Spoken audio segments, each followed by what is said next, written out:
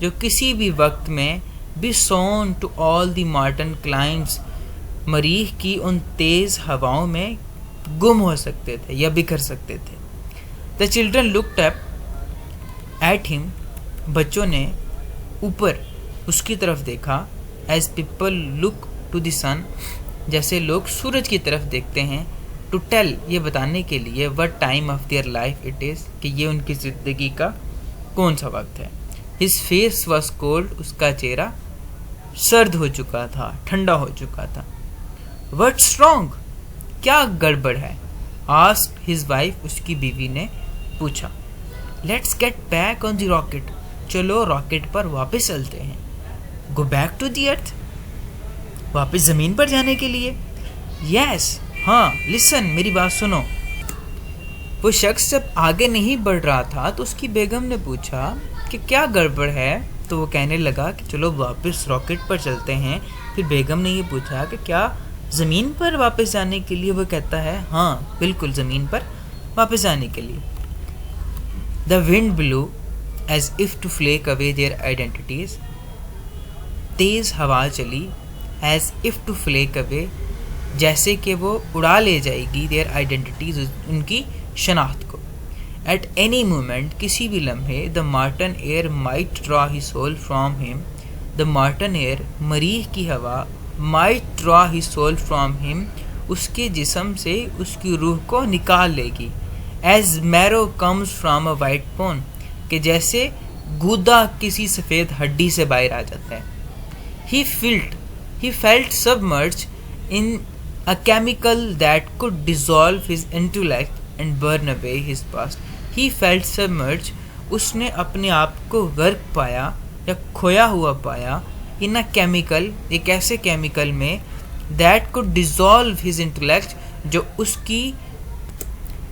جو اس کی دانش میں اس کی فکر میں شامل ہو جائے گا and burn away his past اور اس کے ماضی کو بلا دے گا یا اس کے ماضی کو جلا دے گا. They looked at the Marten Hills انہوں نے مریخ کی پہاڑیوں کی طرف دیکھا. That time had worn with a crushing pressure of years کہ وقت نے صدیوں کے وقت نے ان پہاڑوں پر ایک نشان چھوڑے ہوئے تھے. They saw the old cities انہوں نے پرانے شہروں کو دیکھا. Lost in their meadows جو ان کی چراگاہوں میں کھو چکے تھے. Lying like children's delicate bones بالکل کسی بچے کی ان نرم ہڈیوں کی طرح. Among the blowing lakes of grass جو کسی ندی کے کنارے نرم گھاس میں پڑی ہوئی ہوں.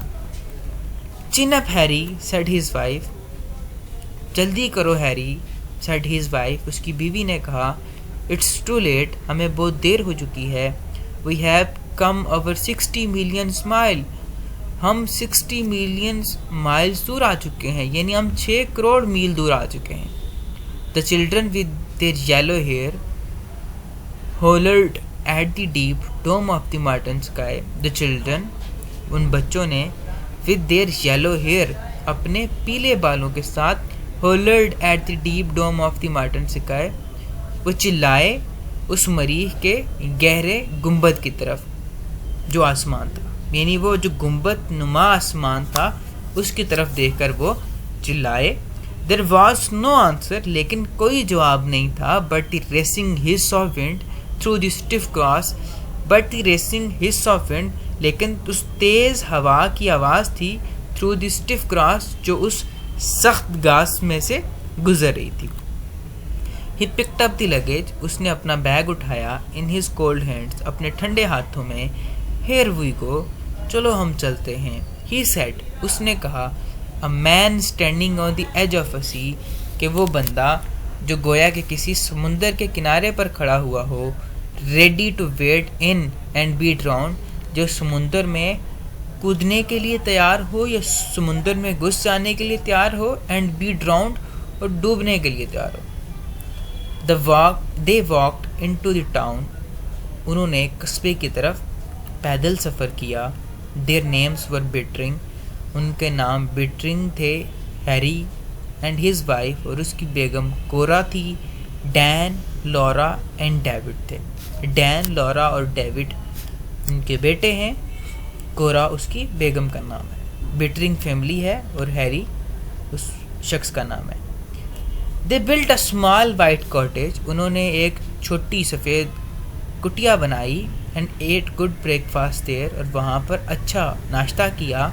But the fear was never gone. لیکن وہ خوف ابھی تک نہیں گیا تھا. اٹ لے ود مسٹر اینڈ مسز بٹرنگ.